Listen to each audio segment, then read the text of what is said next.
Hey everyone, so this video is going to be a little different, obviously, but you saw the title, that's why you clicked. So, I just want to hop right into this.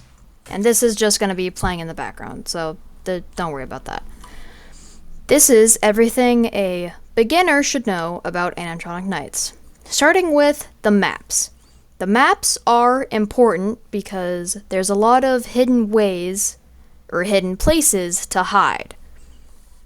This rule mainly applies to the house, because the house has hidden halls that you can hide in upstairs, and a lot of people don't know about them.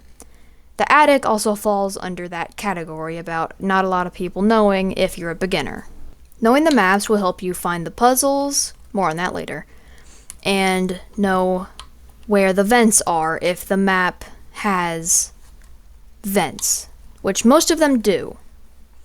And as the killer, that's extremely helpful, because if you're chasing someone and they go into a vent and you just end up following after them, there's a good chance you're going to lose them. But if it's a vent that just goes from location 1 to location 2, or A to B, then you can turn around, go in the other way, and intercept them / down them. It's helped me a lot of times, and it's ultimately one of the best way to get people. And knowing the maps also falls under the category of the puzzles. More on that in a little bit.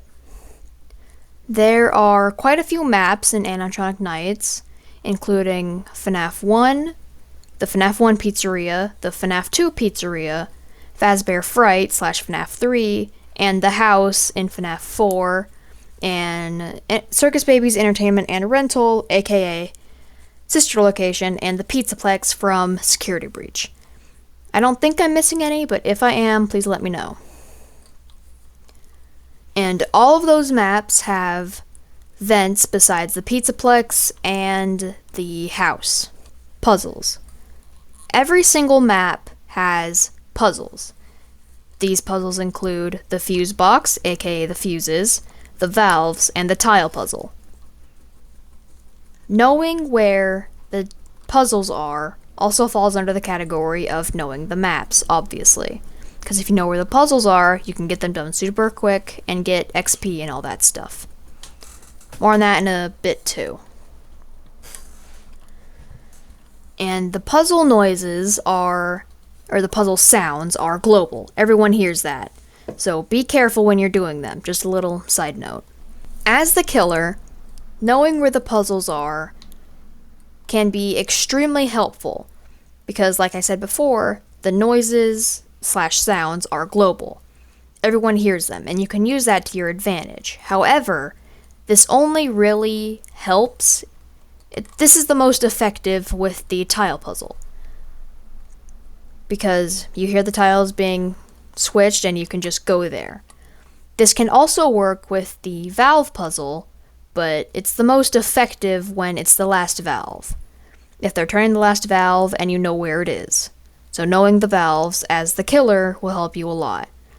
This also can work with the fuse box, but it's not as effective because they do it and then they're gone. It's pretty much instantaneous. But I recommend doing the puzzles as the survivor because you get XP and it makes the time go by faster. Power-ups. As I'm sure you've seen from this gameplay, there are coins and other things around the map.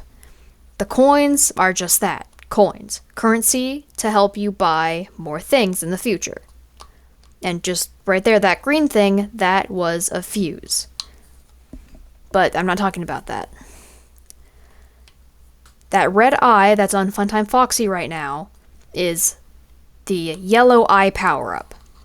I know it doesn't make sense, I'll explain. The yellow eye, if you run into them as a survivor, because they don't work for the killer, the yellow eye reveals the killer or killers. More on that in a minute. Wherever the killer is, the yellow eye reveals them. The red eye, whichever survivor runs into it, that reveals the survivor for everyone to see. The blue balls are a shield, and if you've played Roblox, you know that shield makes you invincible, and that same rule applies here. Makes you invincible for about 5 seconds, I believe. 5 to 7. The killer can't get you, and you can't get stuck in a trap. And the power-ups do respawn around the map, but the coins do not. The coins just spawn where they spawn, and if you collect them, they're gone forever. They're not coming back. Animatronics and abilities. Knowing the animatronics is kind of optional. I don't think that's the proper word. But you don't have to know the animatronics like a hardcore FNaF fan, like the lore and everything like that. That doesn't matter. The only thing that matters is knowing what animatronic has what ability. For example, all the Foxies and Firework Freddy have the ability to sprint, meaning they can run faster for a short period of time, or a long period of time depending on the rarity. And just something I want to say now, all the abilities have a timer. They're not just something that the killers can use over and over again. They go on a 60-second timer whenever they are used, and they're only activated for a certain time, depending on the killer's rarity? Yeah, rarity. Back to what animatronic does what. All of the Bonnies can blind the survivors, and all that means is your screen goes blurry. And you can still see pretty well. At least I can. All of the Chicas, plus a few others, are able to see the survivors wherever they are across the map. It's as if you ran into the red eyeball, but everyone did at the same time. That's what the Chicas do, plus a couple others. A few of them, like Spring Buzzy / Bonnie and Nightmare, can just disappear. However, if you look close enough, you can still see their eye lights, because all of the animatronics have eye lights, and their outline. You just have to look close enough, and you can still hear them. I'm not sure which animatronics do that exactly, but I know they do. All of the Freddys, plus Balloon Boy, plus the Endoskeleton as well, are able to turn off your taser. Now, again, depending on the rarity of said animatronic, that depends on how long your taser is disabled. And you literally just can't use it. More on tasers in a second. And also something with the animatronics, they all have a taunt button, meaning that they say voice lines. And sometimes the voice lines are canon from the actual games, or they're fan-made, such as Nightmare Bonnie as an example. Game modes. There are 3 game modes. These game modes are Escape, Double Trouble, and Infection. Starting with Escape, or I like to call Classic, there's one animatronic hunting you, and you have 5 minutes to survive. Technically 4. Because the exit doors open at 1 minute, and there's 2 exits per map. And another thing, at 1 minute when the exits open, the killer can see you, regardless of what the animatronic is. They can see you. You are revealed. And the animatronic can use their abilities and their traps on Escape. With Double Trouble, pretty self-explanatory, there's 2 killers. You have 2.5 minutes to survive, not escape, because you just have to survive. But both killers cannot use their abilities nor traps. They're just hunting. With Infection, it starts with 1 killer, but, as you can probably guess, they have to infect all the others. And again, they don't have abilities and they don't have traps. And they only have 2 minutes to hunt everyone. And going back on the timer, every time someone is killed adds 10 seconds, as it just happened on screen. But whenever you complete a puzzle, it removes 30 seconds. So I heavily recommend doing the puzzles as quickly as you can. Traps. All animatronics can use any trap. but not every animatronic has a trap. I know that's a little confusing, but you have traps as the animatronic, and depending on the rarity of that trap depends on how long the survivors are trapped there and how many you get. For example, the epic traps, you have 4 traps, and if you get a survivor stuck, they are stuck for 4 seconds. And same thing applies to all the others. But you can only use your traps in the escape game mode, as I said earlier. And also, again, like I said earlier, it doesn't matter whose trap you're using. For example, if you have Nightmare Bonnie's trap, you can still use that no matter which killer you are. I know some people get that confused, but you can use any trap. Tasers. As survivors, our only weapon against the animatronics are our tasers. And when you first spawn in, it's your first time playing the game, you do have a taser, but you only get 2 seconds worth of stunning the animatronic, and you only get to use it once. Now, as you get more money, you can buy better tasers. And a good thing to keep track of, same thing with traps, is how many you have. And it does tell you in the bottom right corner how many you have of traps / charges in your taser. But let's be honest, you're not looking down there. So it's always good to keep a mental note how many you have. And another thing about traps that I didn't mention is camping. And I went on a little rant on my last Animatronic Nights video about campers. Because camping ruins the game. But just for your education, I will tell you the 2 ways to camp and what I do, but I don't consider camping. The first way to camp is you sit in the room and you stare at the body. You're literally camping.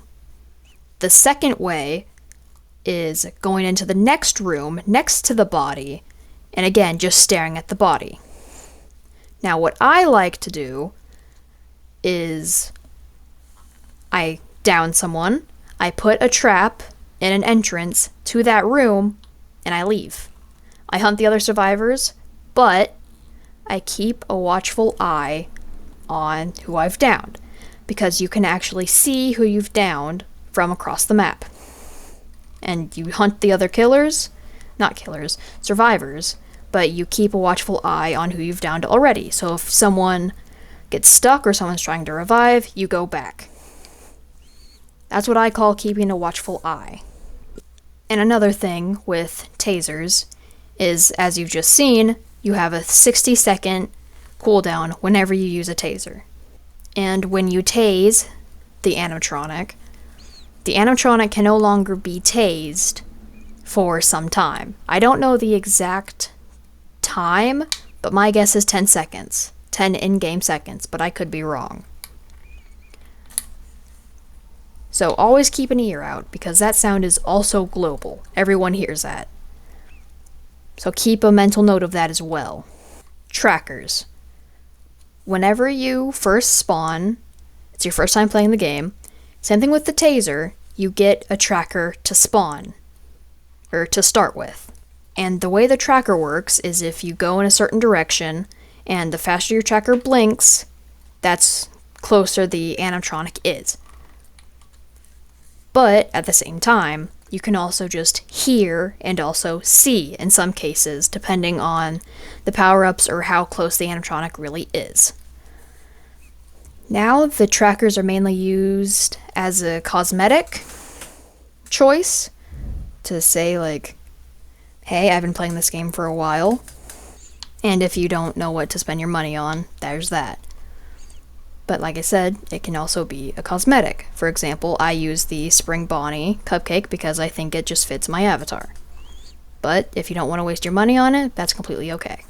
Game Pass / currency. As I mentioned before, there are coins in the game that you can use to buy your items. And depending on your game passes that you may or may not buy, affects your currency. Now, when you first join, when you're first starting out, a good game pass to start is the starter pack. It gives you a tracker to start and 2,500 coins. And that's a pretty good start. It's only 99 Robux. It's completely fine. But I recommend getting the VIP because not only does it give you both of those, it also gives you more.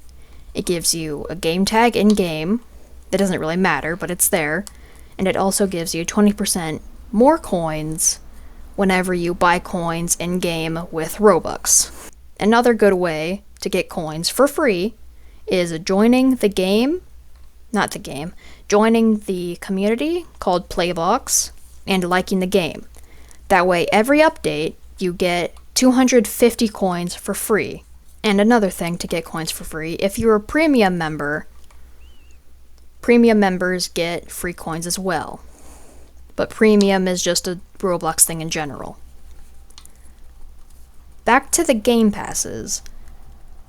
There are a couple game passes that are animatronics and items, but also a few that are to make your life a little bit easier.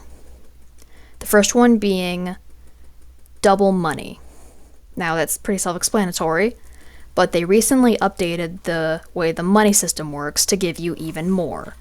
So it helps you earn money faster and yada yada yada.